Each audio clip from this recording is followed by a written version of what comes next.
Come, let us talk over what troubles you, brother. I'm hardly alone in describing Warhammer 40,000 Chaos Gate Daemonhunters as XCOM with Space Marines, but now that I've gotten my hands on it, it's much clearer how that actually changes up the tactical formula, as you're hunted by chrysalids and mutons through eerie crash sites and warehouses. But in Chaos Gate, there's no mistaking it. The demons are the prey, and you are the hunters. Well, what do we have here? That's not to say deploying into literal hell is completely without tension.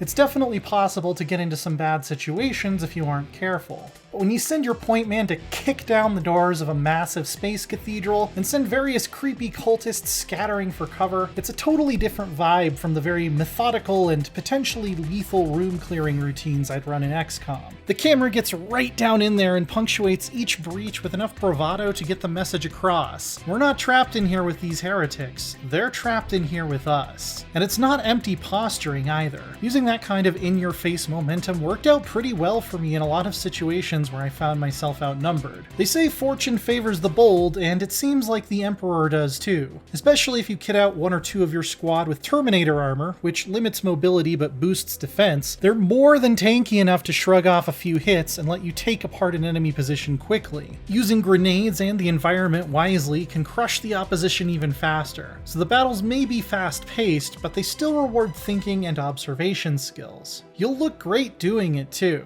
There's a wild amount of cosmetic customization available for each member of your squad, and they pop against the grim levels in their signature silver power armor, whether you're zoomed out to line up a shot or getting in close for a melee finisher. I didn't even really have time to scroll through all the options for details and decals in the limited time I had to play, but I can see myself spending ages with it in the full release to create my perfect team of Punishers.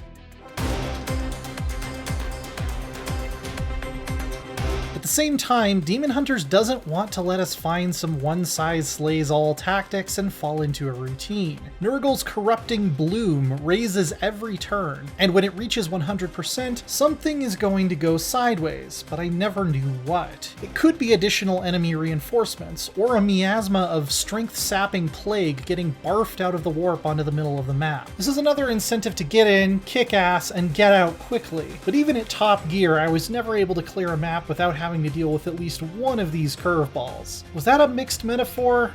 You know what? Take it up with the Inquisitor. We both have work to do.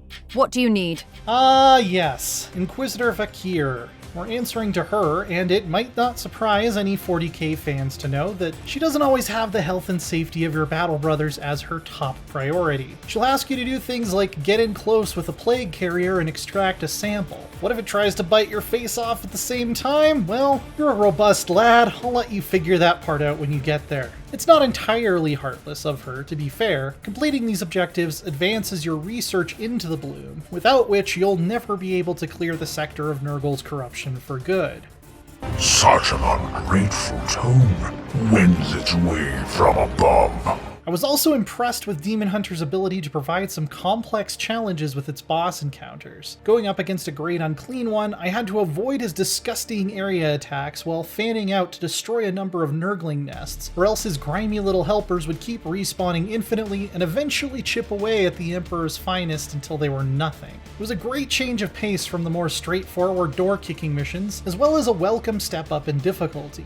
I'm anxious to see what else they can throw at us in terms of big bads if they're all this intense. Warhammer 40,000 Chaos Gate Daemonhunters is set to land on May 5th. If you missed it, catch up with our first look preview. And for everything else, stick with IGN.